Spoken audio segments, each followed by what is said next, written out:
오늘 하나님께서 우리에게 주신 말씀은 마태복음 25장 1절에서 13절까지 말씀입니다. 마태복음 25장 1절에서 13절까지 말씀을 저와 여러분이 함께 교독하도록 하겠습니다. 그때 하늘나라는 등불을 들고 신랑을 맞이하러 나간 10명의 처녀와 같을 것이다.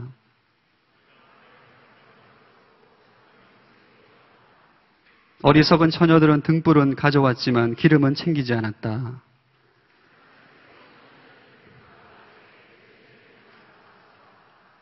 신랑이 늦도록 오지 않자 처녀들은 모두 졸다가 잠이 들어버렸다.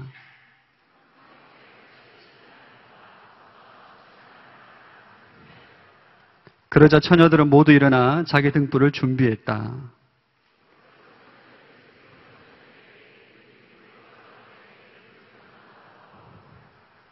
슬기로운 처녀들은 안 된다. 너희와 우리가 같이 쓰기에는 기름이 부족할지 모른다. 기름 장수에게 가서 너희가 쓸 기름을 좀 사라. 고 대답했다.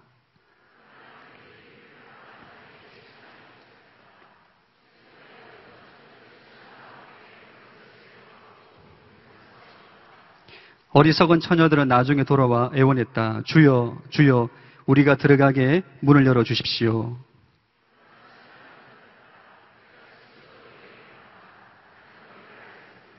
함께 읽겠습니다. 그러므로 너희도 깨어있으라. 그 날짜와 그 시각을 알지 못하기 때문이다. 아멘. 예, 여수와 공동체 담당하고 계신 이상주 목사님께서는 시드니의 온누리 비전교회가 헌당식을 하게 됩니다. 그것 때문에 지금 시드니에 가 계시고요. 이번 주 화요일 날 돌아오게 됩니다. 그래서 오늘은 말씀은 제가 소개하기도 전에 나왔네요. 예. 저는 이분을 보면 하나님의 미소를 가지고 있는 남자라고 생각을 하는데, 미소가 아름답고 그 미소를 통해서 하나님의 선한 향기를 흘려보내주시는 박종길 목사님께서 나와주실 텐데 큰 박수로 한번 환영해 주시기 바랍니다.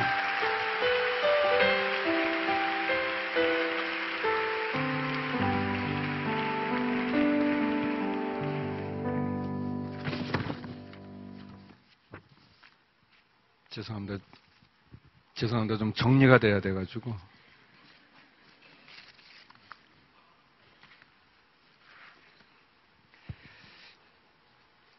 우리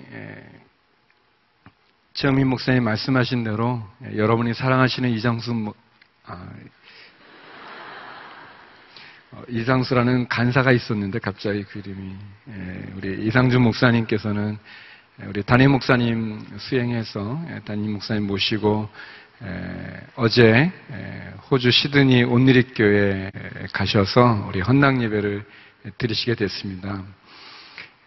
목사님께서 이제 우리 이상주 목사님이 출타하시게 되면 설교를 누가 하는지 제가 양대를 담당하기 때문에 문자나 전화로 물어보세요. 누구를 하면 좋겠는가. 그래서 제가 목사님 생각은 어떠세요? 이렇게 물어보면 목사님이 어떤 분이 계십니다. 이렇게 하면 제가 그렇게 하세요. 그렇게 이제 늘 했었습니다. 여러분은 모르지만 이제 그렇게 했었는데, 요번에 문자는 그렇게 왔어요. 목사님, 제가 이렇게 어디 가게 됐는데 우리 여호사 설교를 누가 하면 좋을까요? 박종길 목사님이 해주시면 너무 좋겠는데요. 그렇게 제가 바로 네, 그렇게 대답. 한 10여 년 전이죠. 한 11년 됐나. 제가 여러분은 잘 모르시겠지만 제가 전에 여호수아 공동체를 담당했었습니다. 그래서 그때 함께 있었던 우리 청년 리더십 분들 가운데는 목사님 되신 분들이 많으세요. 여러분 계시고 또 여러분은 진짜 모르겠지만 한 20년 전에 제가 대학부를 맡았었어요. 우리 오늘의 대학부. 그때 대학부 학생들이 있었는데 그 학생들 가운데 또 우리 목사님들 여러분들이 또 나오셨어요. 지금 우리 온누리 교회에 계시기도 하고 또 해외 비전교회에 계시는 분들도 있습니다. 그분들을 보면 제 마음이 쓸쓸합니다. 나는 청춘인데 언제 저 사람들이 커가지고 목사가 된 거야. 미워하진 않지만 그래도 좀 그래요. 제가 이제 들어와서 이제 여러분 같이 찬양하고 예배하면서 진행하는 거 이렇게 쭉 이렇게 보면서 한 10여 년 전에 여호사 청년부 그때는 2시에 예배를 드렸어요. 그래서 점심 먹고 졸릴 시간에 앉아 계셔가지고 힘들어 하는데 그때하고 좀 다른 거를 좀 느꼈어요. 다른 거를 느꼈는데 그때는 성가대는 뛰지 않았습니다. 성가대는 그래도 나름대로 이렇게 건의가 아니고 좀 성가대까지 뛰니까 제가 정신이 너무 없는 거예요, 앞에서. 그래서 이게 다 때가 있구나. 여호사를 맡을 때가 있고 나야 될 때가 있는데 근데 나는 왜 여기 온 거지? 이제 그런 생각을 해보니까 대타로 온 거지. 이제 그런 마음이 있었어요. 제가 전에도 한번 어느 모임에서 말한 적이 있었는데 우리 여호사 청년부를 제 전에 맡으셨던 분이 나준성 목사님이라는 분이세요. 지금 또 호주 새순교회 담임 목사님으로 가셨는데 나준성 목사님은 굉장한 우리 이상준 목사님은 비슷한 것 같아요. 이렇게 매니아들이 많았어요. 나준성 목사님을 사랑하고 좋아하는 그런 분들이 많이 계셨었어요. 근데 그 화요 성령 집회라는 곳에 아주 지방에서까지 올라오고 그랬거든요. 목사님 인기가 많고 또 목사님 메시지가 좋고 그래가지고 저는 선교지에 가서 중국에 선교사로 있다가 돌아와서 이제 청년부의 남목사님과 함께 남목사님을 도와서 이제 섬기는 부교육자로 있었는데 남목사님이 설교하기로 되어 있는 때에 목사님이 무슨 일이 갑자기 생겨가지고 저가 설교하게 돼 있었어요. 그게 이제 아무도 모르고 한 하루인가 이틀 전인가 하루 전에 이렇게 갑자기 일이 생기셔서 제가 하게 됐습니다. 저는 이제 온누리교회는 93년부터 왔지만 이제 중간에 선교지에 4년 있어가지고 제가 돌아왔는데 잘 몰라요, 저를. 이렇게 교인들도 잘 모르고 청년들은 더 모르고 그런 때였습니다. 그런 때 남목사님이 설교로 돼 있는 거기에 제가 설교하려고 이렇게 가는데 너무 노골적으로 박수도 잘 안 치고 이제 그 사회 보는 분이 이제 저를 소개했는데 그거 우는 안 했지만 보면 다 압니다. 제가 이렇게 느낌이 그랬었어요. 그리고 근데 아무튼 제가 이제 설교를 하고 이제 마쳤는데 이 청년들이라서 그런지 무서워요. 설교를 끝났으면 그냥 그걸로 끝나야지. 뒤끝들이 있더라고요. 인터넷에 이렇게 막 올리는 거예요. 그 홈페이지에. 그런 거 하지 마세요. 그냥 끝나면 끝나는 거지 뭐 그거 또 이렇게 합니까? 그래. 제가 이제 설교 딱 끝나고 이제 나는 끝났나 보다 그런 또 제가 약간 컴맹인 것도 있고 그래가지고 그런데 이제 몇 분이 저한테 그러는 거예요. 목사님 설교하고 몇몇 청년들이 의견을 올렸다고 거기에 또 댓글을 달아야 된다는 거예요. 그래서 그 올렸으면 올린 거지 또 거기에 무슨 또 근데 이제 시키니까 그래서 이제 제가 그거를 이제 봤어요. 들어가서 뭐라고 썼나 이렇게. 근데 이제 확실히 청년들은 좋기도 하고 무섭기도 해요. 이렇게 외교적인 말들을 안 쓰고 아주 정확한 말들을 쓰더라고요. 근데 이제 제가 기억에 나는 그래서 아무튼 제가 댓글 다 달았어요. 그거 달아야 된다고 그래가지고 감사합니다. 마음에 새기겠습니다. 뭐 그러면서 뭐 그렇게 해야 끝나지 또 너가 설교해봐라 그래봐요. 그러면 또 막 제가 머리가 복잡하잖아요. 이렇게 다 뭐든지 이렇게 끝내야 됩니다, 여러분. 그냥 이렇게 자꾸 이렇게 질질질 끄는 거는 안 좋거든요. 그래서 그냥 제가 마음에 새기겠습니다. 뭐 이렇게 했는데, 근데 그 중에 이제 어떤 형제가, 지방에서 올라온 형제가, 그 형제는 너무 훌륭한 형제예요. 제가 볼 때. 그 형제 요지는 그런 거였어요. 자기는 남목사님을 보러 지방에서 그렇게 올라왔는데, 웬 이상한 목사가 나오는 거야? 그게 이제 시작을 했어요. 그래서 저 사람은 누구야? 왜 실실 미안합니다. 쪼개는 거야. 그래서 아무튼 너무 정확하고 이제 솔직하게 이제 쭉 써갔는데, 근데 그 형제가 훌륭한 거는 그러면서 중간부터 바뀌는 거예요. 그래서 훌륭해요, 그 형제가. 이렇게 쭉 하면서 결론은 나는 모르는 분이지만 하나님이 내가 들어야 될 말을 저분을 통해서 들려줘서 감사합니다. 박 목사님 쪼갠다고 해서 미안합니다. 그렇게 마무리를 하더라고요. 너무 훌륭한 형제예요. 그래서 제가 댓글을 그렇게 또 기억엔 그런 것 같아요. 형제님은 너무 훌륭하신 분이세요. 평생 그렇게 살면 좋겠습니다.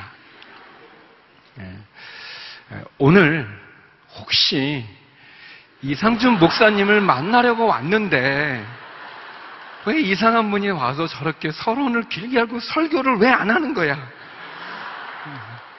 지금 거의 7분이 지났는데 그런 분 계셔도 걱정하지 말고 제가 마지막에 예를 들었던 그 형제와 같아질 수 있기를, 그런 마음을 갖기를. 그리고 예배 끝나면 끝난 겁니다. 뭐 올리지 마세요. 그런 거. 오늘 내용은 참고로 저는 아침 7시부터 계속 이 설교를 했습니다. 참고로 4번 했어요. 지금이 5번째예요. 근데 제가 볼 때 여러분은 다 훌륭한 분 같아요. 평생 그렇게 사세요. 이렇게 약한 사람을 격려해주고 이렇게 힘들어하는 사람을 이렇게 용기를 붙들어주면서. 오늘 본문은 우리가 하나님 나라에 대한 예수님의 비유 가운데 이 결혼에 대한 비유예요. 저는 우리 청년들이 갖는 큰 2가지의 고민들이, 아무튼 모르겠어요. 이제 한 10여 년 지나서 여러분은 지금 어떤 고민을 갖는지 모르겠지만, 아무튼 제가 청년부 함께 했을 때 되게 이제 한 가지의 고민은 비전에 대한, 미래에 대한, 내가 어떻게 살 것인가, 무엇을 해야 될 것인가, 어떤 직업을 가져야 될 것인가, 어떤 그런 비전에 대한, 미래에 대한 불확실함에 대한 그런 고민들이 있었고, 또 하나의 고민은 이 결혼에 대한 그런 고민들이 있어요. 그래서 원래 예배를 드릴 때는 하나님에게 집중하고, 우리 찬양 인도해 주신 우리 전도사님 그 멘트처럼 우리가 지성소로 나가야 되는데, 그렇게 안 하고 화면에 비치는 자매 쳐다보고 저 자매인가, 형제가 비치면 저 형제인가, 나빠요. 근데 아무튼 그런 어쩔 수 없는 저는 결혼했으니까 아니고 여러분의 고민이죠. 이 결혼에 대한 아주 어렵습니다. 그런 부분이 있었어요. 그 2가지가 제일 큰 고민인데, 근데 이제 오늘 본문이 결혼에 대한 얘기잖아요. 그래서 참 본문은 좋은데 내용은 어떻게 짝을 만나라는 그런 내용은 아니에요. 그 하나님 나라가 주제죠. 근데 성경 말씀은 내가 궁금해하는 부분을 다루지는 않더라도 하나님의 말씀을 보면 거기서 사실 우리 자신을 돌아볼 수 있는 그런 기회들이랄까, 아니면 은혜들이랄까, 그런 것을 만날 수 있습니다. 오늘 본문의 내용은 그런 내용이에요. 예수님께서 하늘나라를 설명해 주기를, 하늘나라는 신랑을 맞이하여 등불을 들고 나간 10명의 처녀와 같다. 그렇게 비유하셨어요. 근데 그 10명의 처녀들 가운데 5은 어리석은 처녀였고 5은 슬기로운 처녀들이었다. 그런 이야기로, 비유로 우리들에게 하나님의 나라에 대한 이야기를 들려주고 있습니다. 저는 여러분과 같이 3가지를 좀 나누고 싶어요. 3가지를 나누고 싶은데, 첫 번째는 기다림에는 이제 자막을 이렇게 나와야 되는데, 우리 간사님이 원고를 줬다고 그랬는데 없나요? 뭐 괜찮아요. 삶이 다 이런 거니까. 이렇게 뭐 예상하지 못했던 일이 일어난다고 당황하면 안 됩니다. 뭐 그럴 수도 있는 거지. 그런 마음. 제가 만든 몇 가지 말 중에 하나가 있는데 삶이 다 그런 거지. 뭐 괜찮아요. 자막 없어도 돼요. 뭐 그게 중요한 건 아니니까. 나오면 좋긴 한데. 좋고요. 이건 농담이에요. 진짜. 갑자기 이게 긴장하지 마시고. 첫 번째는 기다림에는 준비가 필요하다는 거예요. 기다림에는 준비가 필요합니다. 우리 1절에서 우리 5절까지 말씀을 다시 한번 읽어봤으면 좋겠는데, 우리 1절부터 5절까지 말씀 같이 한번 읽어봅시다. 시작.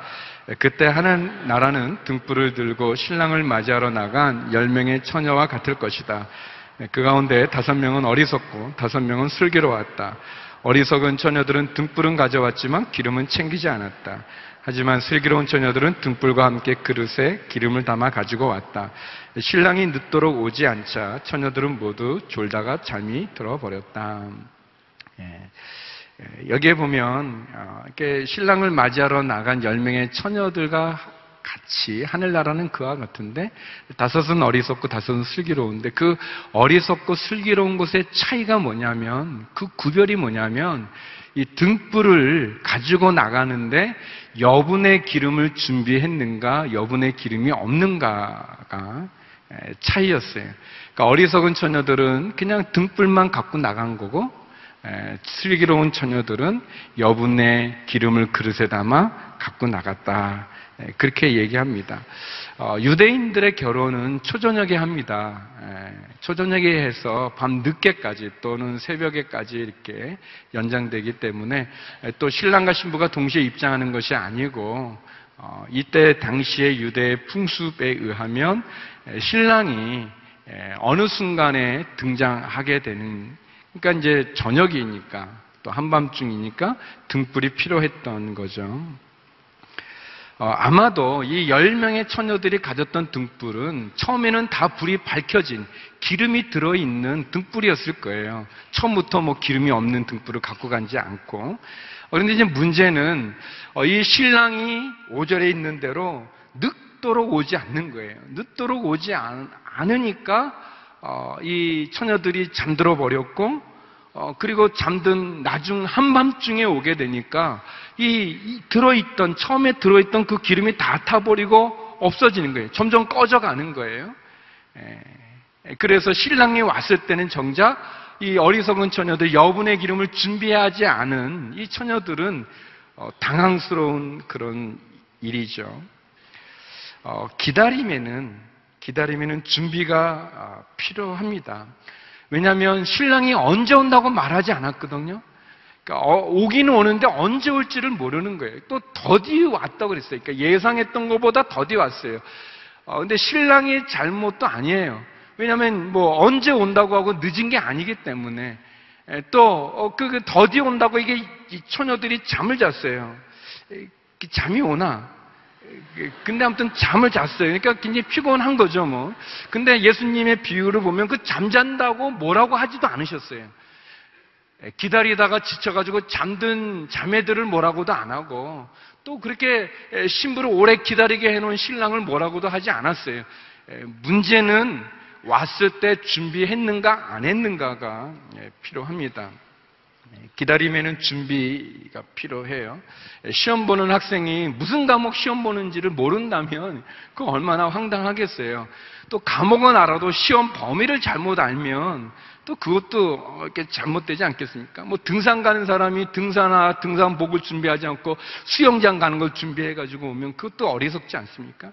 준비, 기다리는 동안에 준비하는 게 중요한데 어떻게 준비하는가? 저는 잘 준비하는 것은 어떤 것일까?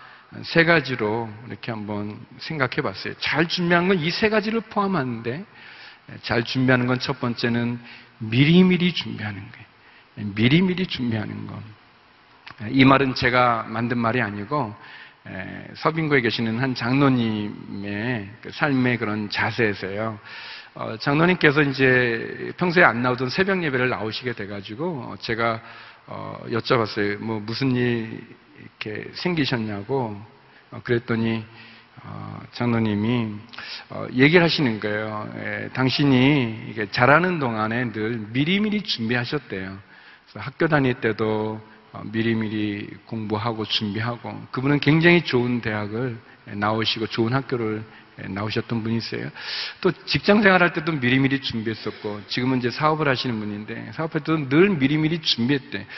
미리미리 준비하기만 해도 특별한 실수를 하지도 않고 가오가 있지도 않고 어려움이 없게 살아오셨댔죠.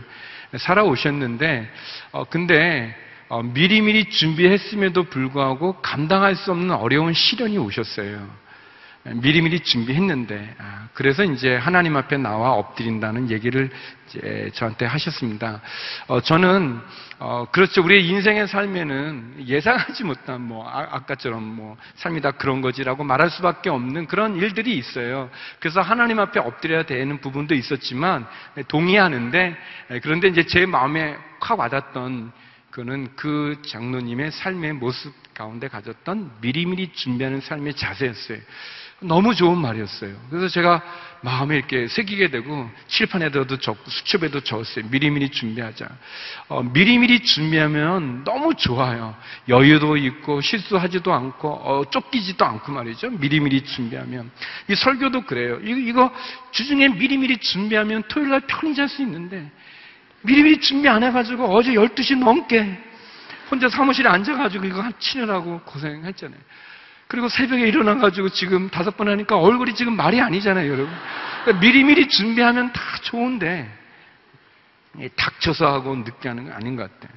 잘 준비한다는 건 미리미리 준비하는 것을 의미합니다. 또 두 번째는 적절하고 필요한 것을 준비하는 게 중요해요. 적절하고 필요한 것. 보통 우리들은 나에게 필요한 것보다 내가 갖고 싶은 것을 원할 때가 많아요. 내가 해야 될 일보다 내가 하고 싶은 일을 할 때가 많이 있어요. 우리가 선물을 줄 때도, 선물이라는 것은 그 사람을 축복하고 그 사람이 원하는 걸 줘야 되는데, 대부분 선물은 다 자기가 갖고 싶은 거 이렇게 사가지고 주는 게 많아요. 이게 나가 갖고 싶다고 저 사람도 갖고 싶은 그런 건 아님에도 불구하고 되게 그럴 때가 많습니다. 내가 해야 될 일을 하기보다는 내가 하고 싶은 일을 하고 싶을 때가 많아요. 그런 게 잘 준비되는 건 아니죠. 제가 우리 큰아이가 지금 대학교 4학년인데 그 아이가 초등학생 때, 어렸을 때 제 생일이라고 선물 이거 준대. 아빠 선물 하면서 이렇게 주는데 보니까 이렇게 종이에다 쌌어요. 자, 이렇게 풀러보니까 판박이라고 이렇게 막 비비면 이렇게 벽에 나는 거. 그때 포켓몬스터 판박이가 유행했을 때였는데, 그거 잔뜩 그게 들은 거예요. 걔한테 아주 귀중한 선물이죠. 저는 별로 갖고 싶지 않아요.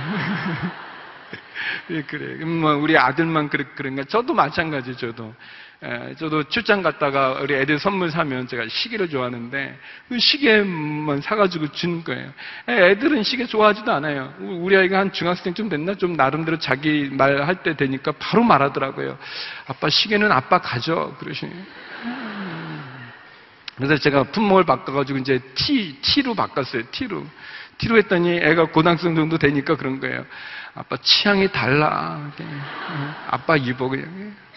우리 그런 거예요. 이게 적절하고 필요한 거, 우선순위를 정해서 해야 될 거 필요합니다. 준비하는 거예요. 내가 하고 싶은 일이 아니라 내가 해야 될 일들, 그것을 준비하는 게 중요하겠죠. 세 번째, 잘 준비한다는 거는 지혜롭게 준비하는 거예요. 무턱대고 준비하는 게 아니라 계획을 세워야 돼요. 전쟁에 나가는 왕이 군사의 수를 헤아리는 것처럼, 탑을 세우고자 하는 사람이 그 비용을 계산하는 것처럼 지혜가 필요합니다. 어리석은 처녀와 슬기로운 처녀의 교훈은 지혜의 차이라고 말할 수 있어요. 무엇을 준비해야 하는가, 뭐가 중요한지를 구별할 수 있는 지혜가 필요해요. 저는 그런 생각도 해봐요. 상상을 해봐요. 어리석은 처녀들은 이 여분의 기름보다 이 화장하는데 그런데 그 마음이 더 많았을 수도 있어요. 이 드레스를 입으려면 이게 허리가 들어가야 되니까 밥을 안 먹는 거예요. 그 드레스 허리를 그냥 펑퍼짐한 드레스를 입으면 되는데 저러자고 자꾸 금식하고 자꾸 밥 안 먹고 하다가 쓰러진 거예요, 결혼식. 지혜가 필요하죠. 뭐가 진짜 중요한 부분들을 이렇게 할 수 있는. 예수님이 친히 하신 말씀인데 누가복음 14장 28절 31절 없겠군요. 그러면 여러분 나중에 찾아보 어떻게 있지? 무섭다 여기. 근데 제가 이 말씀은 너무 좋아요. 여기에요. 예수님이 하신 말씀이에요. 예수님이 누가복음에만 있는 비유예요. 예수님이 이런 말씀을 하셨어요. 우리 같이 한번 읽어볼까요? 시작. 너희 중 어떤 사람이 탑을 세우려 한다고 하자. 그러면 먼저 자리에 앉아 완공될 때까지 어느 정도 비용이 든지 계산해 보지 않겠느냐. 또 어떤 왕이 다른 나라 왕과 전쟁하러 나갔다 하자. 그가 먼저 자리에 앉아 1만 명의 군사로 2만 명의 군사를 이끌고 오는 왕을 대항할 수 있을지 생각해 보지 않겠느냐. 예수님이 말씀한 거예요. 여러분, 우리가 신앙을 가졌다고 믿음이 있다고 그냥 무턱대고 할렐루야 아멘 믿습니다. 무대포로 가라고 예수님 말하지 않았어요. 예수님이 하신 말씀이에요. 계산해 봐라. 생각해 봐라. 그 수를 헤아려 봐라 라고 얘기하신 거예요. 예수님이. 그래요. 물론 믿음은 우리의 이성과 우리의 경험을 뛰어넘습니다. 그걸로 우리가 하나님을 제한하고 예수님을 제한하고 성령님을 제한하는 건 아니에요. 그러나 예수님이 친히 하신 말씀처럼 우리의 믿음이라는 게 우리의 이성과 경험을 무시하라는 것은 아닌 거예요. 탑을 세우고자 할 때 비용을 계산할 필요가 있는 거예요. 참고로 결혼도 나는 당신을 좋아합니다. 안 돼요. 놀래죠. 그리고 경계하고 피하죠. 아니, 나는 당신을 좋아한다니 언제 나를 봤다고. 그렇게 하면 결혼 못하는 거예요. 믿습니다 하나님. 저 자매를 주시옵소서. 저 자매가 저 산지지 저 산지를 내게 주시지 저 자매를 내게 주는 게 아니죠. 산지와 자매를 구별 못하는 것부터가 문제예요. 그렇게 무대뽀를 하지 말라는 거예요. 계산을 하려는 거예요. 저 자매를 내가 결혼하려면 계산을 해보라는 거예요. 어떻게 해야 될까? 내가 훌륭한 사람이 돼야 되겠구나. 먼저 내가 훌륭한 사람이 돼야 되는 거예요. 별로 감동을 안 받는 것 같은데, 그럼 다시 다르게 얘기하면 저 자매가 뭘 좋아하나. 참고로 저는 10년을 연애하고 결혼한 지 24년이 돼갑니다. 34년을 아내하고 이렇게 지냈어요. 저는 어떻게 결혼했는가? 제가 조사를 했죠. 계산을 했죠. 생각을 했죠. 저 자매는 뭘 좋아하나? 우리가 고1 때 만났는데, 아무튼, 아니, 워라니. 여러분, 그러면 제가 지금 제 나이가 어떻다는 거예요, 지금? 지금 뭐 청년 때 만나서 34년이면 지금 제가 몇 살입니까, 지금? 그렇게 늙어 보인단 말입니까? 좋은 분들인 줄 알았는데, 약간 나쁜 분들도 있는 것 같아요. 그랬더니 친구를 통해서 알아본 바 이상적인 남성상에 유머가 있는 남자라는 거예요. 그래서 제가 노력한 거 아니에요. 이렇게 유머를 이렇게 그 앞에서 어떤 계산하고 생각해야 됩니다. 그래야 결혼하죠. 여러분 자매님들 우리 형제하고 결혼할 때도 생각해야 되는 거예요. 저 형제를 내게 주소서. 형제와 산지를 구별 못하는 자매는 아니에요. 이게 저 형제가 어떤 자매를 좋아하는가, 내가 훌륭한 자매가 되고 필요합니다. 이렇게 계산하는 거죠. 두 번째 오늘 본문에서 볼 수 있는 거는 등은 기름이 없으면 소용이 없다는 거예요. 너무 훌륭해요. 어떤 자막하는 분은 목사님 점심 좀 사주세요. 제가 사기는 그렇고 아무튼 등은 기름이 없으면 소용이 없어요. 우리 6절에서 9절 말씀인데요. 같이 한번 읽어볼게요. 이제 어떻게 됐는가? 6절에서 9절입니다. 시작. 한밤중에 갑자기 신랑이 온다. 어서 나와서 신랑을 맞으라 하는 소리가 들렸다. 그러자 처녀들은 모두 일어나 자기 등불을 준비했다. 어리석은 처녀들은 슬기로운 처녀들에게 우리 등불이 꺼져가는데 기름을 좀 나눠다오 하고 부탁했다. 슬기로운 처녀들은 안 된다. 너희와 우리가 같이 쓰기에는 기름이 부족할지도 모른다. 기름 장수에게 가서 너희가 쓸 기름을 좀 사라고 대답했다.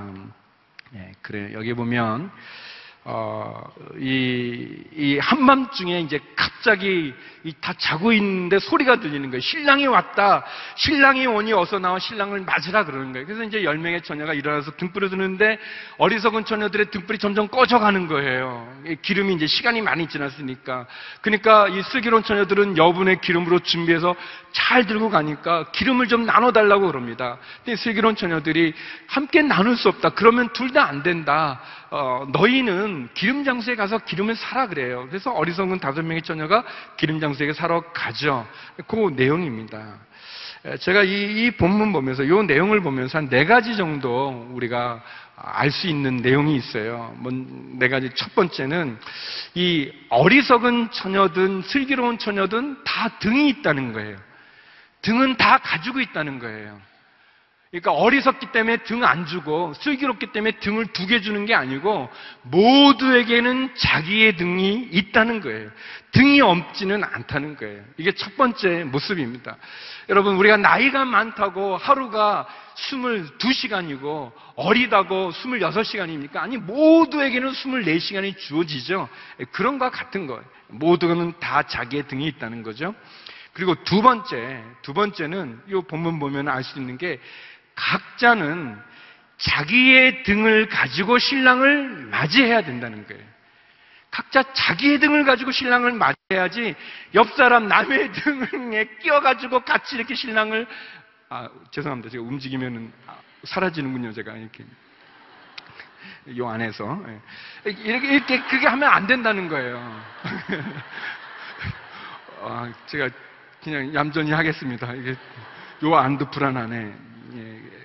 그러니까 또 이 남의 등을 가지고 신랑을 맞이할 수 없다는 거예요. 그러니까 다른 사람의 등을 함께 쓸 수도 없고 대신 쓸 수도 없고 또 다른 사람의 등으로 내 등을 대체할 수도 없다는 거예요.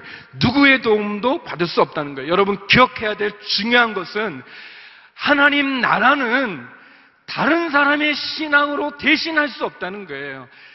하나님과 나의 1대1의 관계지, 구원의 문제는 하나님과 나의 관계에서 일어나는 사건이지, 청년 여호수아에 소속됐다고 내가 구원받는 증거가 아니라는 거예요. 오늘이 교회인이라고 해가지고 천국 가는 게 아닌 거예요. 구원은, 신앙은 다른 사람으로 대체할 수가 없는 거예요. 내가 해야 되는 거예요. 내가. 우리가 하나님 앞에 쓰게 될 때 우리는 홀로 쓰는 거지 누가 나를 대신해서 나를 천국에 보내주는 건 아니라는 거예요. 저희 아버님은 이제 천국에 계시는데 제가 선교사로 나갈 때 나이도 있으셨고 또 아프셨어요. 그리고 늦게 예수님을 믿으신 분입니다. 잘 안 믿다가 늦게 믿으셨는데, 그래서 제가 여러 번 전도하고 특별히 이제 선교지로 떠나게 되니까 못 만나니까 불안해서 사형리 같은 거 복음 제시를 여러 번 했어요. 몇 번 또 이렇게 영접기도 하고 이제 불안해가지고. 그러니까 이제 나중에는 아버님이 좀 짜증이 좀 나시나 봐요. 그래서 이제 그만해라. 나 천국 간다 그러는 거예요. 그래서 제가 이제 물어봤죠. 확인을 하는 거죠. 아버님이 어떻게 천국 가죠? 그랬더니 아버지가 그러시는 거예요. 사람이 죽으면 하나님 앞에 쓴다며. 그래서 그렇죠. 맞아요. 그러면은 하나님이 아버지한테 내가 왜 너를 천국에 들여보내야 되냐? 그럼 뭐라고 대답하실 거예요? 제가 다 가르쳐 드렸거든요. 그 전에 여러 번 하고 가르쳐 드렸는데 아버님이 다 웃으시면서 회심의 미소를 하면서 그러는 거예요. 종기라 걱정하지 마라. 내가 이렇게 말할 거다. 하나님, 우리 막둥이가 목사입니다. 제가 막내인데, 제가 아니에요, 아버지. 다시 배우지. 아니, 자식이 목사라고 천국 가는 게 아닌 거예요. 어떻게 그런 세속적인 생각으로 그 백을 써서 천국 갈 생각을 합니까? 본인의 믿음, 아버지의 믿음, 그 믿음으로 가는 거예요. 그래?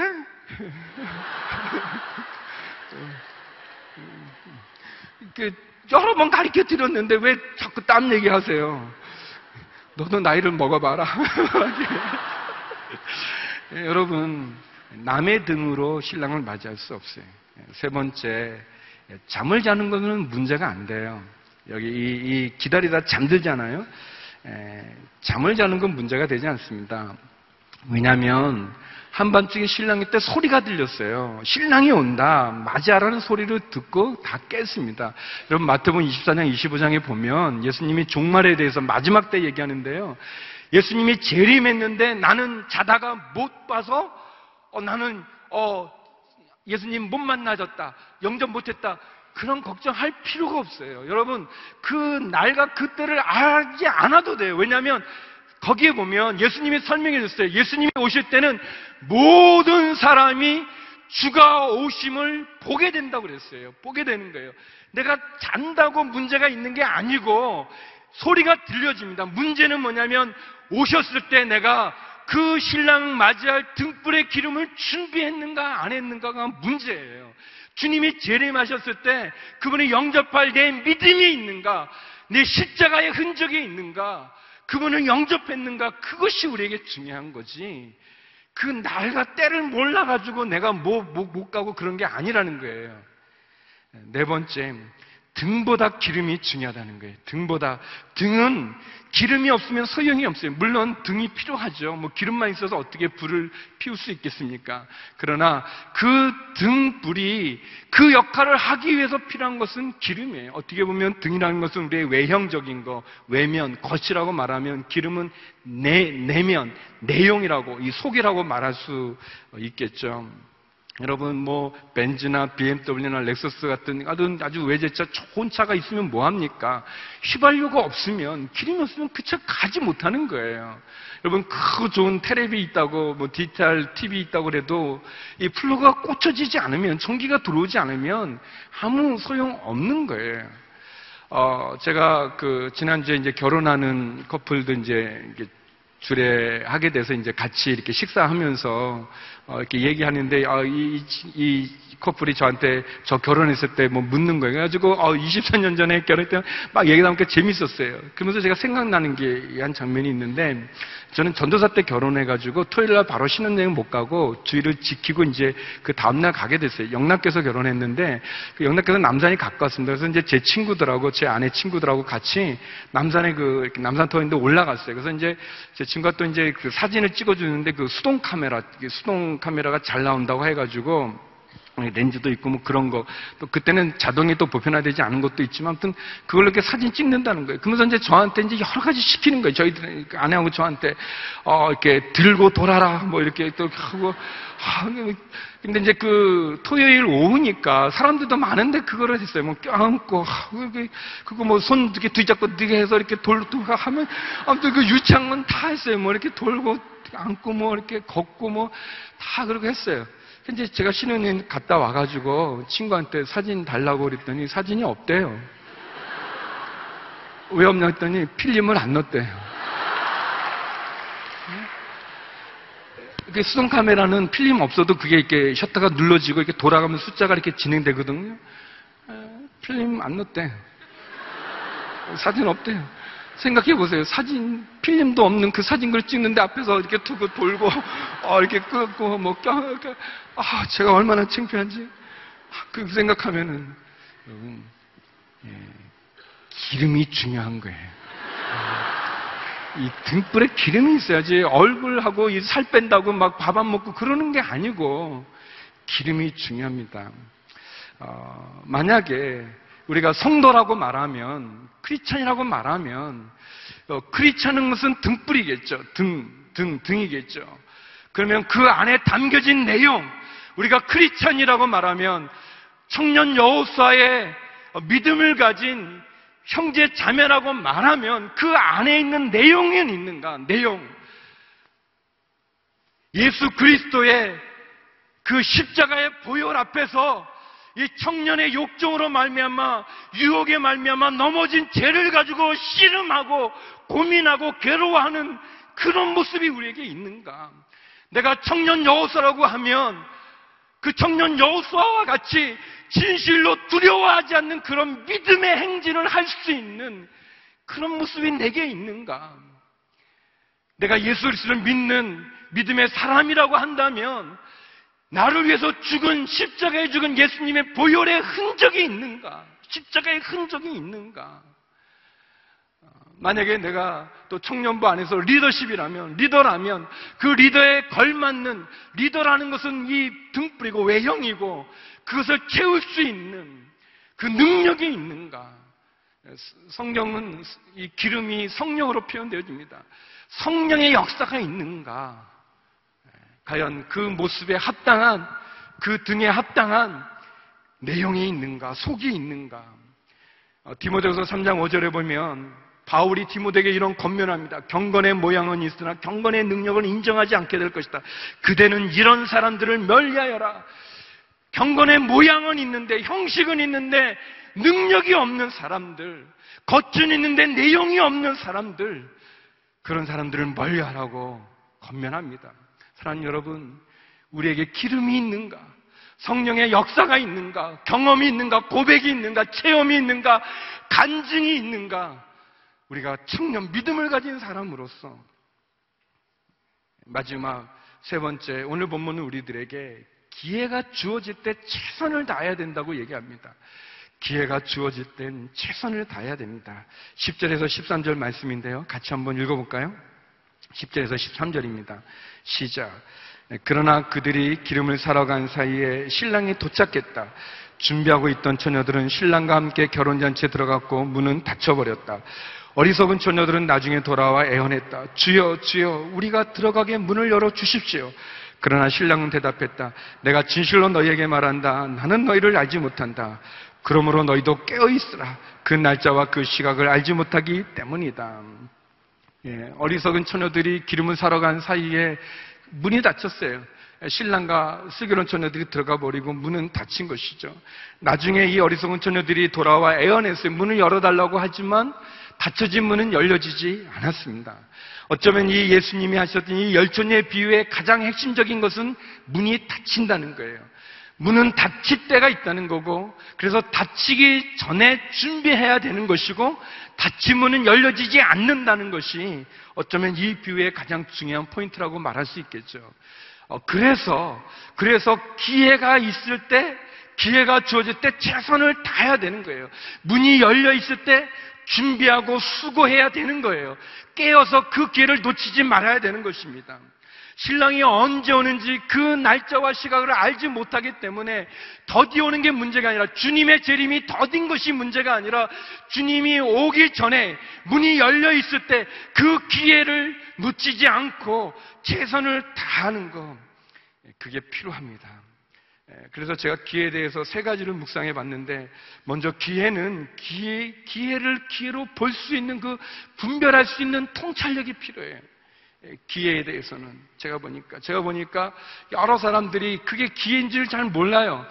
자기에게는 분명히 좋은 기회인 것 같은데 그걸 기회로 보지 못하는 거죠. 분별 못하는 거죠. 또 저거는 기회가 아닌데 그걸 기회인 줄 알고 막 온 힘을 쏟다가 더 어려운 일을 겪는 그런 부분도 있어요.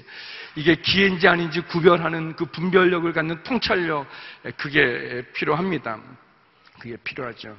또 두 번째는 기회를 놓치지 않고 나의 것으로 만드는 그 집중력이 필요해요. 여러분, 햇볕 앞에 그냥 있으면 아무것도 아니지만 돋보기를 갖다 대면 한 지점에 이 빛을 모으면 이 불이 나지 않습니까? 불을 태울 만한 그런 집중력이 필요해요. 그리고 세 번째는 그것을 분별한 통찰력을 갖고, 그리고 힘을 모을 수 있는 집중력을 가졌다면, 세 번째는 실천력이 필요해요. 내 삶에 적용하고, 내가 생각만 하고 말만 하고 계획만 세우고 아무것도 안 하는 그게 아니라 움직여서 실천하는 실천력이 필요합니다. 그래야 열매를 맺을 수 있는 거죠. 그래야 열매를 맺을 수 있는 거예요. 제가 예전에 어떤 목사님, 저희 교회 이제 목사님, 지금은 이제 아니신데, 목사님이 실수를 하셨어요. 실수했다기보다 이제 잘 일을 못 하셨어요. 일을 잘 못했고, 그래서 이제 경제적인 이제 피해도 좀 있고 어려운 상황이 있었어요. 그 고민을 많이 하실 때, 한 목사님이 신촌 세브란스 병원에 입원해 있을 때인데, 이제 저하고 같이 가서 이제 그 목사님께 그 상담을 드렸어요. 의논을 드렸어요.